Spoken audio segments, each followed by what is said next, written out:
Друзья, здравствуйте! Приветствую вас! Hello, my dear friends, and welcome to my channel. Добро пожаловать на мой канал. And today I'm going to teach you some Russian. We will talk about presence and absence. Итак, let's have a look at the examples. Примеры. The first one. В Москве есть метро. There is a metro in Moscow. So, в Москве есть. It's a presence. Есть метро. Второе предложение. The second sentence. В квартире нет телефона. So there is no phone in the flat, in the apartment. В квартире, in the apartment. No, literally. There is no телефона. Do you remember that after this word, we should follow genitive case rules? So, телефон, it's a masculine gender, masculine. After this word, нет, should change its ending. For masculine gender, should be ending a, я. Телефона. Okay. В квартире нет телефона. So the absence. You may notice that if we compare two sentences, you see that the first one is simpler. Why? Because we talk about presence. Okay, in the present, to indicate the presence or the existence of a person or of an object, use the construction есть plus nominative case. Nominative. You shouldn't change the word. Yeah? В Москве есть метро. У меня есть маркер. I have a marker. У меня есть телефон. I have a phone. And so on. Please look at these examples. В Петербурге есть дворцы и парки. In St. Petersburg, there are palaces and parks. And one more example. В Москве есть хорошие гостиницы? Are there any good hotels in Moscow? Да, есть. Yes, there are. Guys, I think you remember that the use of this verb есть is not always obligatory. Check my previous video, I give you a link. So sometimes we just omit it. You know, it is omitted when instead of emphasizing the notion of presence or existence, you're emphasizing the quantity or a characteristic or quality of an object or a person. And it is also omitted when you're talking about the weather. Look at this sentence. В Москве 4 аэропорта и 9 вокзалов. In Moscow, there are 4 airports and 9 stations, railway stations. Еще пример. One more example. В Лондоне красивые парки? Are the parks in London beautiful?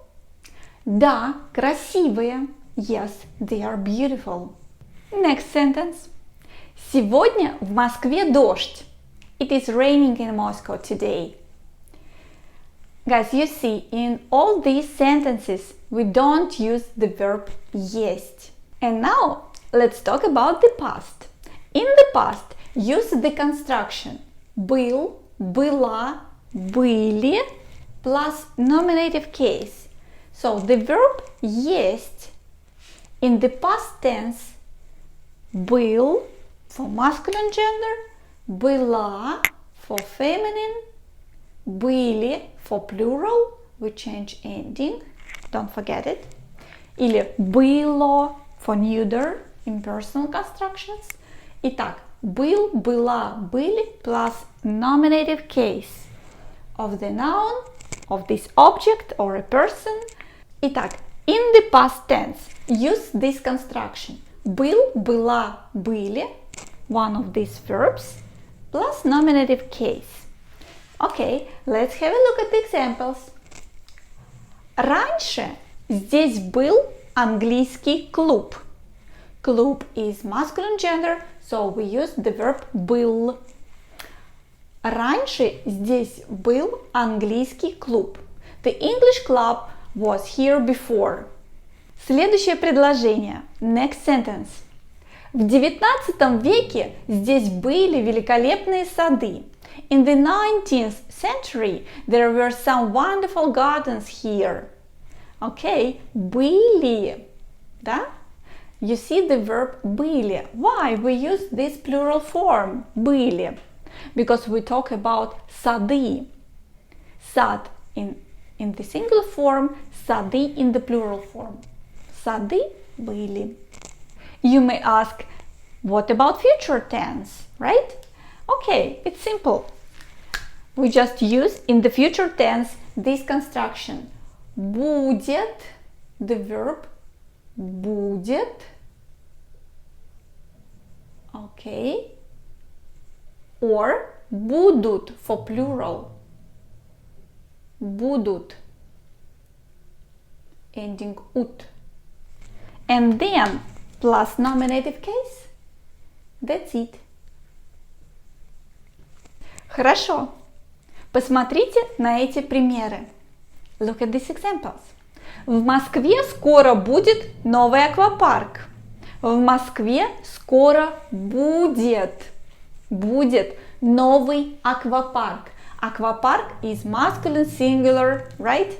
So we should use this verb будет. Новый аквапарк. There will be soon a new water park in Moscow. And next sentence with the plural form будут.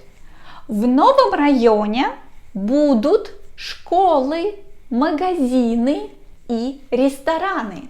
In the new region there will be schools, plural, shops and restaurants. Будут школы, магазины и рестораны. Okay. My dear friends, that's it for today. Thank you very much for watching this video. We'll see in the next video. Увидимся в следующем видео. До свидания.